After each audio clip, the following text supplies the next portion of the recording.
this is another one of those videos that I genuinely hope you enjoy. Seriously, these things are very hard to get a hold of, and what's even harder to get a hold of is the ammo, which is very elusive, and luckily I have something here to shoot out of it for you today, because it does not shoot foam darts. But first, let me welcome you to Tag Back, the show where every week we take a look at a blast from the past to see what it could offer us today in the present, because this time, we're taking a look at the Koosh Tornado Vortex, as you can kind of see emblazoned on the back here. This is kind of a weird blaster. It doesn't shoot darts at all, it shoots its own kind of proprietary ammo, but people really like the shell, as you can kind of see why. It looks freaking cool, and it looks kind of familiar, doesn't it? It's a little suspicious. This came out in 1998, and as you can see, it's, yeah. Well, the front back here slides back, which is how you load the thing into it, which you're gonna fire, which I'll explain shortly. And then you've got a very comfortable grip. A very comfortable grip, and a very even more comfortable stock to go with it, with this kind of M16 style charger on the back of it. And yeah, it's very similar to the Kenner crossbow from 1995. In fact, people love to shove internals that are similar to that inside this thing, because you pretty much need to completely gut the internals anyway, because again, this does not fire darts. Did I mention how rare this thing is? Because it's, well, it's rare, but what's more rare is, again, the ammo, which is this stuff. That does not look like any projectile you've probably ever seen, and that's actually a ring.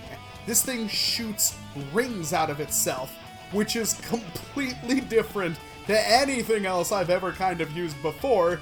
And since the ammo is so rare and expensive, these are not original kind of rings. These are 3D printed from a flexible filament, which is great because they work, and these were printed by Jim, who is the lovely owner of this crossbow Vortex Tornado thing Koosh in question, and he's been doing a lot of tests trying to find the perfect amount to kind of put on the filament to make this thing shoot good, if that makes any sense whatsoever. I'm tired, it's been a long day, I'm outside, I'm not even in the garage, but you can forgive me for that. So he prints these out of a flexible filament, and, well, does a lot of tests and tries to get them working well, and surprisingly, they do shoot very well. I was honestly really just blown away by that. The box does kind of say that it's gonna be a 60-foot range claim or something like that, and it kinda can hit that. Not very fast, it shoots lethargically, even compared to something like Vortex, which Nerf put out in 2011 or so. It's okay! And it kind of reminds me of like when you watch an old sci-fi thing when they shoot the stun rings, which I think everybody has seen something like that before. This is very kind of similar to that. There is this kind of dart storage up at the front, or ring storage, which doesn't really work that well with these 3D printed ones, because the old ones were very flexible and fit in there a lot better. But you can kind of see it's not really optimal. This thing does only shoot one at once, which is a little bit of a shame. You just pull this back here, and then it kind of goes in with the thin side, the smaller side, just kind of clips in there, and then you just let it go, and it's ready to shoot. You just prime that back like an M16 and pull the trigger, and yeah, ring pops right out. And they, again, fire pretty hard, but they lose their momentum quickly because obviously they're like an airfoil and they just kind of spin in the middle of the air. Does this thing have any kind of practical use? Not really, because, I mean, it shoots rings, and those things are hard to come by, and even if you had them, they don't fire all that well. But it is a little interesting piece of kind of the nerfing history, and honestly, if you do come by one, it's worth picking up if you do any kind of cosmetic integrations, because that sweet stock and that sweet grip and just everything about this blaster is very comfortable, and that's probably the best part about it.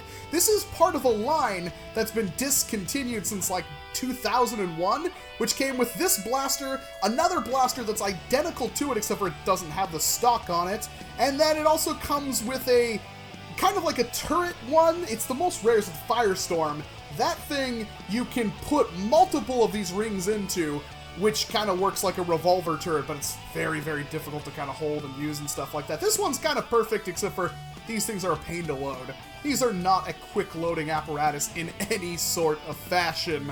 But, again, it is really cool, and if you can get your hands on one, yeah, I would, well, if you don't do any kind of modification, you could sell it, but you can always just forget the ring thing and just start using it like a, you know, poon bow.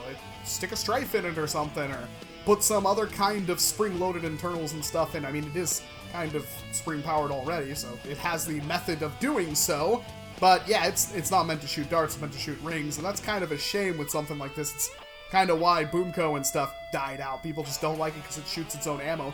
Koosh is kind of still around today with the Koosh ball things, but they aren't very popular. There were other blasters in this line besides the ones I've mentioned, but they were all kind of the same thing, a front-loader single-shot thing that isn't really all that impressive, but like 60 feet back in the day is not bad at all, especially for something that looks and feels this good. At least they nailed it right with the cosmetics, and man, that stock is really, really good. Like, seriously, no fooling, the stock is very, very comfortable, as is that grip. I actually like this shell a lot more than the 1995 Kenner crossbow, but it shoots these rings, so that doesn't do us any good, and if we had this one, we'd have to modify it, but thankfully it's not even mine, it belongs to Jim, and I thank him profusely for letting me take a look at this thing. It's a beautiful blaster, and I can't wait for him to get farther along in his ring testing, which means if you find one of these, you might be able to even buy the rings for it in the future. And that's something where you don't have to spend literally $90 on eBay for one of these things. I'm not even getting, well, a package, but yeah, the $90 for like 7 or 8 of these. Or you could just print them, and that would be far cheaper. And yeah, it's reusable ammo unless it gets stomped on, but I mean, how many people are going to do that? I don't know, maybe everybody.